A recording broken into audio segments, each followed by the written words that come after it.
दोस्तों नमस्कार। इस वक्त पाकिस्तान से जो खबर आ रही है वो ये है कि वहाँ के कई सारे एयर डिफेंस सिस्टम को भारत ने डिस्ट्रॉय कर दिया है, तबाह कर दिया है।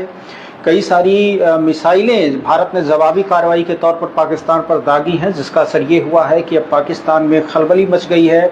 सबसे बड़ी बात यह है कि पाकिस्तान ने जिस तरह से बिना किसी सूचना के, बिना किसी बात के निर्दोष भारतीयों की मिसाइलों से हत्या करने की कोशिश की, उसको भारत ने जवाबी कार्रवाई देते हुए पूरे तरीके से उनके ऊपर अटैक किया है, रिवर्स अटैक किया है। जिस तरह से उन्होंने 8 मिसाइलों से कोशिश की, भारतीय जो अलग अलग एयरबेस है उनको उन पर टारगेट किया था, उनको हवा में ही मार गिराया गया।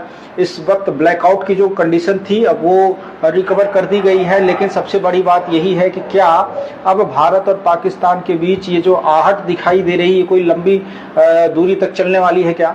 पाकिस्तान जो है वो लगातार इस तरह की, पहले तो उसने कायराना हरकत की, हमारे 26 भारतीयों को जान से मार दिया आतंकवादियों के थ्रू, और अब जब भारत ने आतंकवादियों के ठिकानों को नष्ट कर दिया, भारत ने पूरी दुनिया को ये बताया कि ये आतंकी ठिकाने हैं और इनको मैंने नष्ट किया है, उसमें साफ तौर पर जाहिर है कि बिल्कुल एग्जैक्ट टारगेट उन्हें ही किया गया था जो आतंकी थे। जहां जहां पर आतंकी ठिकाने थे, सिविलियंस पर अटैक नहीं किया गया था, लेकिन पाकिस्तान ने ये जो दुस्साहस किया है, अब सिविलियंस पर अटैक करने का दुस्साहस पाकिस्तान कर रहा है, लेकिन उसे नहीं पता था कि हमारी भारतीय सेना और भारतीय जाबाज उसको मुंहतोड़ जवाब देने के लिए तैयार बैठे हैं। जिस तरह से पाकिस्तान ने अलग अलग मिसाइलों से भारत पर हमला किया, उसको हवा में ही हमारे जवानों ने जिस तरह से अपनी सेटिंग बैठाई थी, हवा में ही उनको खत्म कर दिया गया। S-400 जो हमारा एयर डिफेंस सिस्टम है उसने उनको न्यूट्रलाइज कर दिया, एयर में ही उनको खत्म कर दिया है। तो किसी भी तरह की कोई बड़ी खबर, बड़ी हताहत होने की खबर नहीं सामने आ रही है। भारत और पाकिस्तान के हमलों का जवाब जो है, लाहौर में मौजूद एक पाक का एयर डिफेंस सिस्टम था जिसको खत्म कर दिया, डिस्ट्रॉय कर दिया। इसके अलावा इस एक्शन से पाकिस्तान ने जो है जम्मू, राजस्थान और पंजाब, गुजरात आदि में मिसाइलों से ड्रोन हमला किया था और भारत के एयर डिफेंस सिस्टम ने इन सभी चीज़ों को नष्ट कर दिया। इसके अलावा जो खबरें हैं वो ये हैं कि जम्मू कश्मीर में जितनी भी हरकतें हो रही हैं, अब फायरिंग की आवाज़ आ रही है, वहाँ से लगातार आहटें आ रही हैं। खबरें ये हैं कि कंटिन्यूअस जो पाकिस्तान जो है वो युद्ध विराम का उल्लंघन कर रहा है, हमेशा वो युद्ध विराम का इसी तरह से उल्लंघन करता रहता है और उसकी हर तरह से ये कोशिश रहती है कि किसी भी तरह से टेररिस्ट को भारत में डिप्लॉय कर दिया जाए। और अलग अलग हिस्सों से जब वो इस तरह से अटैक करते हैं तो उसका साफ तौर पर ये मानना होता है कि अब जो है भारत को उकसाने की कोशिश की जा रही है। तो भारत उनसे किसी भी स्तर पर कमजोर तो है नहीं। खबर ये भी आ रही है कि जो सिंधु जल समझौता को रद्द किया गया था, चूंकि अब वो समझौता तो एक्शन में तो है नहीं, तो अब जो है भारत कभी भी जो हमारे डैम्स हैं उनको खोल सकता है। और सुनने में ये भी आया था कि कुछ घंटे पहले डैम को खोला गया था, जिससे एक भयंकर पानी का एक रेला पाकिस्तान की तरफ चल निकला। उससे कैसे बचेगा पाकिस्तान, जो अभी तक ये दावा करता रहा है कि उसके एयर जो डिफेंस सिस्टम है वो किसी भी तरह की मिसाइलों को डिटेक्ट कर सकते हैं। तो भारत ने अपना ये भी उसे उसकी आईना दिखा दिया कि तुम्हारे पास जो एयर डिफेंस सिस्टम है वो कुछ भी नहीं कर सकता है। क्योंकि भारत ने जिस तरह से 9 ठिकानों पर 30 मिसाइलों के जरिए ताबड़तोड़ हमला किया था, जैसे मोहम्मद और इन तमाम तरह के जो आतंकी हैं वहाँ के, उनके ठिकानों को तबाह किया था, मदरसों को खत्म किया था। पाकिस्तान की ओर से चल रही उकसावे की नीति अब अपने अंजाम तक पहुंचने लगी है। भारत ने अपने अत्याधुनिक एयर डिफेंस सिस्टम से पाकिस्तान के लड़ाकू कई विमानों को मार गिराया है। ये कार्रवाई उस वक्त हुई जब पाकिस्तान ने सांबा, किशनगढ़ और जम्मू में लोइटरिंग म्यूनिशन और ड्रोन से हमले किए और साथ ही तोपों से भारी गोलेबारी की है। और कई तरह के जो मीडिया हैं वो रिपोर्ट्स बता रहे हैं कि भारतीय एयर डिफेंस यूनिट ने तेजी से जवाब देते हुए पाकिस्तानी विमानों को इंटरसेप्ट कर लिया, उनको हवा में ही खत्म कर दिया, मिसाइल दागकर उसे आसमान में तबाह किया। और सूत्रों के मुताबिक इस कार्रवाई के बाद पाकिस्तान ड्रोन जो मिसाइल हैं और हमले हैं उनको खत्म कर दिया गया है। सुरक्षा को ध्यान में रखते हुए जम्मू कश्मीर के किश्तवाड़, सांबा और पंजाब से के पठानकोट, फिरोजपुर और होशियारपुर जिलों में पूर्णतः ब्लैकआउट घोषित किया गया है। होशियारपुर की डिप्टी कमिश्नर आशिका जैन ने पुष्टि की है कि वायुसेना के निर्देश पर यह ब्लैकआउट लागू किया गया है और यह अगले आदेश तक जारी रहेगा। तलवाड़ा के कुमाही देवी गांव के मिसाइल के टुकड़े बरामद हुए हैं और वहां पर ये देखा जा रहा है पाकिस्तान के नापाक हरकतों का सबूत मिल रहा है।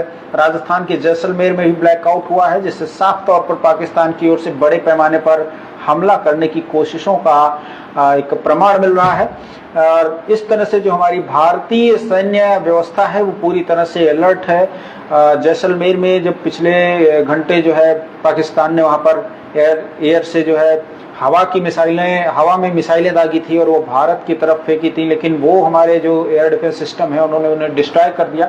तो कुल मिलाकर अब ये देखा जा रहा है कि जो भारत है उसने तो बहुत ही डिप्लोमेटिक तरीके से अमेरिका, रशिया और ये जो इजराइल इस तरह की कंट्रीज हैं उनके नक्शे कदम पर चलते हुए पाकिस्तान के जो आतंकवादी समूह हैं उनको नष्ट किया था।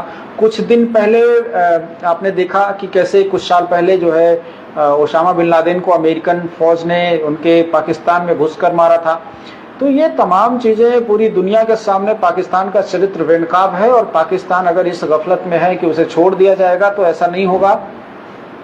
पाकिस्तान जो भी नापाक हरकतें कर रहा है उसका जवाब भारत कंटिन्यूअस दे रहा है।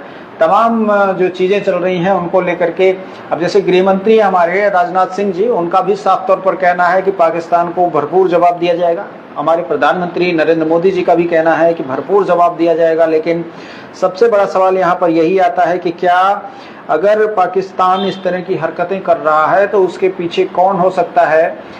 भारत को सबसे पहली बात तो ये है कि उसे किसी भी जो कंट्री है रशिया को छोड़कर और जो अलग कंट्रीज हैं रशिया के अलावा जो कंट्रीज हैं उन पर शायद बहुत ज़्यादा भरोसा नहीं किया जा सकता है। यूएस पर तो बिल्कुल भी नहीं, क्योंकि यूएस और जो चाइना है वो भारत और पाकिस्तान के बीच तनाव बढ़ाने के प्रमुख कारण बन सकते हैं, क्योंकि उसमें जिस तरह से यूएस के विदेश मंत्री ने एस जयशंकर भारत के विदेश मंत्री से बातचीत की तो उसमें उन्होंने कहा है, उन्होंने ये पेशकश की है कि अगर भारत और पाकिस्तान के बीच किसी भी तरह से भारत चाहता है तो वो मध्यस्थता करने को तैयार है, लेकिन भारत ने भी कोई जवाब नहीं दिया है। भारत क्या जवाब देगा ये भी आने वाला वक्त बताएगा, क्योंकि पाकिस्तान ने जिस तरह से हरकत की है उसका अभी रिप्लाई देना बहुत जरूरी है।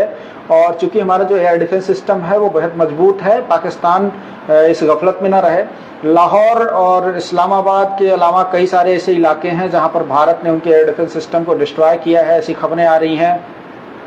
आप अगर देखेंगे तो सुर्खियों में इस वक्त ये जो वार है बहुत तेजी से सुर्खियां बना हुआ है। हर चैनल पर ये बातें चल रही हैं कि भाई पाकिस्तान इस तरह की नापाक हरकतें क्यों कर रहा है और कब तक वो बाज आएगा।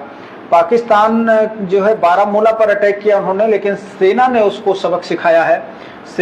भारतीय सेना ने अपने सिस्टम से पाकिस्तान को नस्तनाबूद किया, उसके तमाम हमलों को नाकाम किया है, न्यूट्रलाइज कर दिया है। पूंछ, राजौरी और अखनूर समेत कई इलाकों पर जब पाकिस्तान ने हमले करने की कोशिश की तो भारतीय सेना ने कार्रवाई करते हुए नाकाम कर दिया है।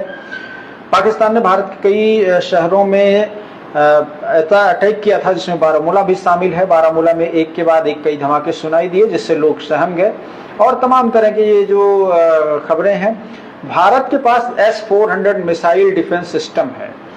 S-400 वो मिसाइल डिफेंस सिस्टम है जो एक साथ सैकड़ों मिसाइलों को डिडक्ट करके उनको हवा में ही डिस्ट्रॉय कर सकता है। तो इस तरह से भारत जो है बेहद मजबूत स्थिति में है। हम लोगों को किसी भी तरह से कोई चिंता करने की बहुत ज़्यादा आवश्यकता नहीं है, लेकिन पाकिस्तान की हरकतों का जवाब देते रहना भी बेहद ज़रूरी हो गया है।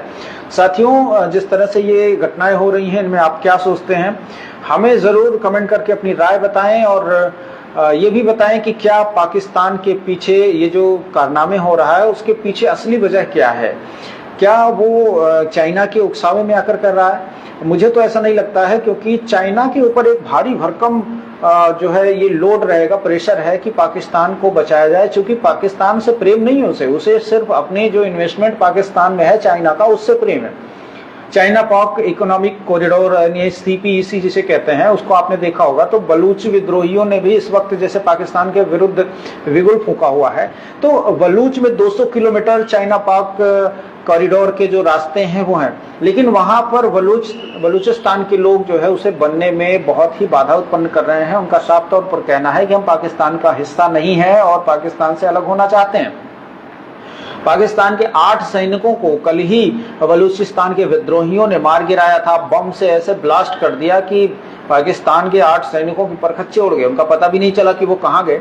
तो इस तरह से पाकिस्तान आप देख रहे हैं कि कई सारे मुहाने पर फंसता चला जा रहा है। उधर सिंधु जल नदी समझौता रद्द होने के बाद से ऑपरेशन जल के तहत पाकिस्तान को तबाह करने की पूरी योजना है भारत के पास। अगर पाकिस्तान ये सोचता है कि वो हमारी मिसाइल सिस्टम से बच जाएगा तो ये तो पहली बात तो बहुत ही मुश्किल बात है, और अगर बच भी गया तो तुमको पानी में तो बहा ही दिया जाएगा, क्योंकि भारत ने अब पूरी तरह से ठान लिया है कि तुम्हारे इरादों पर जो है वो नापाक इरादों को सबक सिखाया जाएगा। भारत की पूरी सेना तैयार है, भारत के एक एक देशवासी तैयार है अपने सेना के साथ कंधे से कंधा मिलाकर लड़ने के लिए।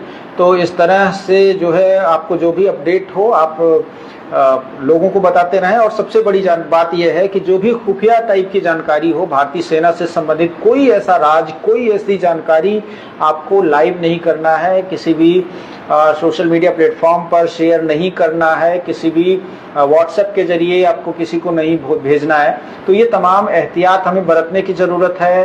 किसी भी तरह की कोई गंभीर स्थिति आती है तो हमें परेशान नहीं होना है, बल्कि डटकर उनका मुकाबला करना है और अपनी सेना के साथ, भारतीय जो हमारी सरकार है उसके साथ दिल लगाकर उसके साथ पूरी तरीके से डिवोटेड होकर लगे रहना है, ताकि किसी भी आपात स्थिति से निपटा जा सके। तो जो भी अन्य जानकारियां होंगी वो आपको बताया जाएगा। फिलहाल लेते हैं विदा आपसे। कोई आपके पास जानकारी हो तो कमेंट बॉक्स में हमें ज़रूर बताना। आपसे विदा लेते हैं, नमस्कार।